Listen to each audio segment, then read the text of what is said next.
Scary camp.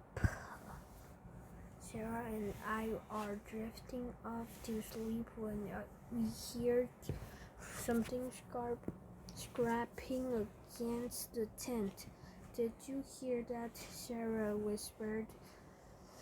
I nod, and we wait to see if it will repeat. Rain patters against the Nylon, and I can hear it drinking the surface of the nearby lake. The downpour starts as soon as we arrive at the campsite just outside town. So Sarah and I have barely left the tent.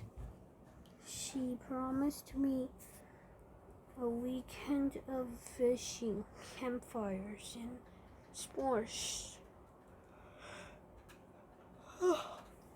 That turned into endless rounds of goldfish while her dad fished for trout and a rain slicker. The rain continued sounding like white noise on the radio, but escaping didn't return.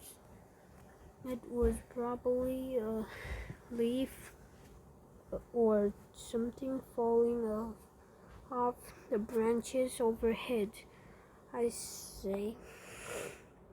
But Sarah doesn't look convinced. She huddles deeper into her sleeping bag and closes her eyes. I do the same, allowing the rainfall to lull me into slumber. I wake to Sarah shaking my shoulder, her eyes wide in terror. I heard it again. She says something is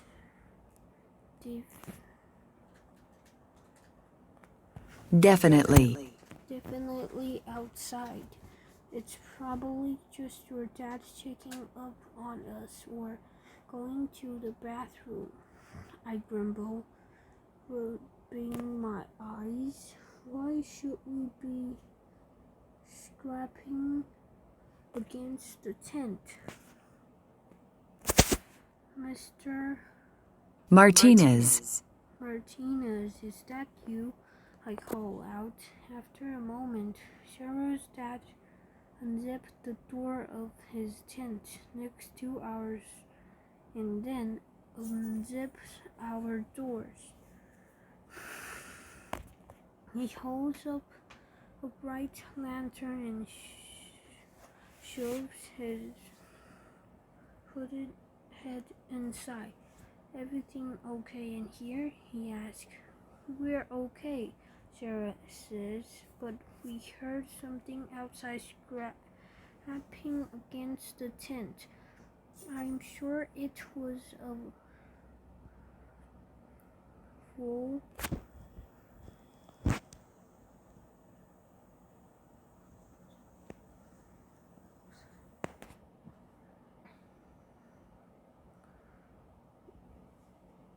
virus's beard, looking for an easy feast, he says, smiling. Not funny, Dad.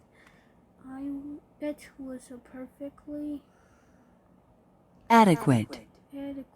dad joke, he says, but I'll take a look around. We both thank him, and he'll zip up our tent. We follow the lantern and the sound of his squishing footsteps as he inspects the campsite. I don't see any bear or any else lurking out there, ladies, he said, poking his head back into our tent. I'm going back to bed before I catch my death. You girls sleep tight and holler if you need anything. We thank him again, and I hunker down into my bag, hoping that this will be the end of it. Just as I'm about to drift off into dreamland, Sarah shines a flashlight into my face and hissed, "Quinn, wake up, someone's outside." Seriously, Sarah, I was just about to finally zunk out, I say with a groan. She shushes me, and then I hear her footsteps squishing through the muck outside, too many to be just one person or animal. Sarah whispers, and suddenly the footstep falls silent. She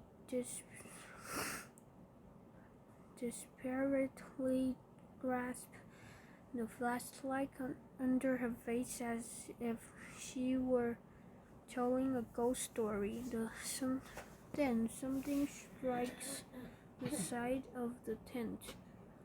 Then we both jump. Something else knocks into the opposite side, and we crawl into the center of the place, wrapping our arms around each other.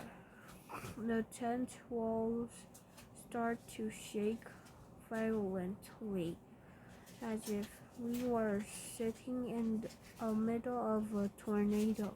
Outside we hear laughter, we both scream. Just as quickly as the shaking of the tent begins, it ends, leaving us climbing to each other's, listening to the rain patters. "I'm terrified," Sarah says. I clear my throat, trying to act as though I'm not petrified, and says, "Probably just the wind." The tent door opens, and we scream as Sarah's dad shoves his head inside. "Why are you screaming?" "Something just made the tent shake like crazy," Sarah squeals. Her dad begins. "I didn't hear anything, but I was sound asleep before you started screeching. Since the rain stopped, it was most likely the last grasp of the storm." He leaves, and we listen to him squishing around the campsite. He doesn't find anything and returns to his tent. Sarah sighs and says, "I don't think I'll be sleeping anymore tonight." 你昨天有拿妈妈的钱吗？你不要这样。Well, if we're not going back to sleep, we can take a look around for ourselves, I say, as I start pulling on my shoes. Sarah shoots me an expression of surprise and fright. "Nope, not happening. I'm going to sit right here with the flashlight until the sunrise. I'll have to look around outside in the dark, I guess," I say, unzipping the tent flap. Sarah whispers as I step out into the darkness. The clouds have already started to part, exposing a bright moon. I stand outside the tent for a minute as my eyes adjust to the darkness. 转不了是怎样啊？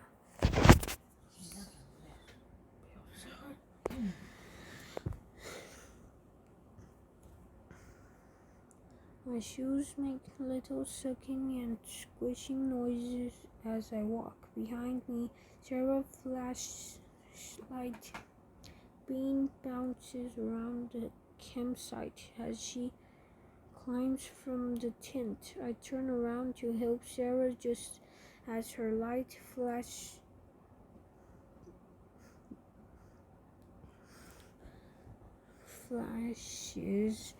across something in the tree overhead. Sarah, shine the flashlight up there, I whispered, pointing above our tent. The bright beam reveals an old-looking lantern suspended from the branch. It wasn't there when we arrived at the campsite. Without a word, Sarah hands me the flashlight, scrambles up the tree, and grabs the lantern. She starts to climb down and stops. Quinn, look, she says, jabbing her finger at the tent. I raised the flashlight and shined it on the top of our tent. It covered in small streak muddy handprints, as if children were pawing at our tent or trying to climb on top of it. Sarah climbs down the tree, and we inspect our find. It's a very old oil lantern with thick glass on the side, but it's lost as though still filled with full. I want to go home, Sarah whines. Morning isn't far away, I say, trying to calm her as much as myself.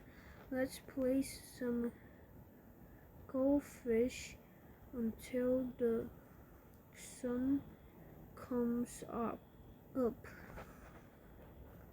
Sarah gives me a sad nod, and we climb into the tent. Just as I'm zipping up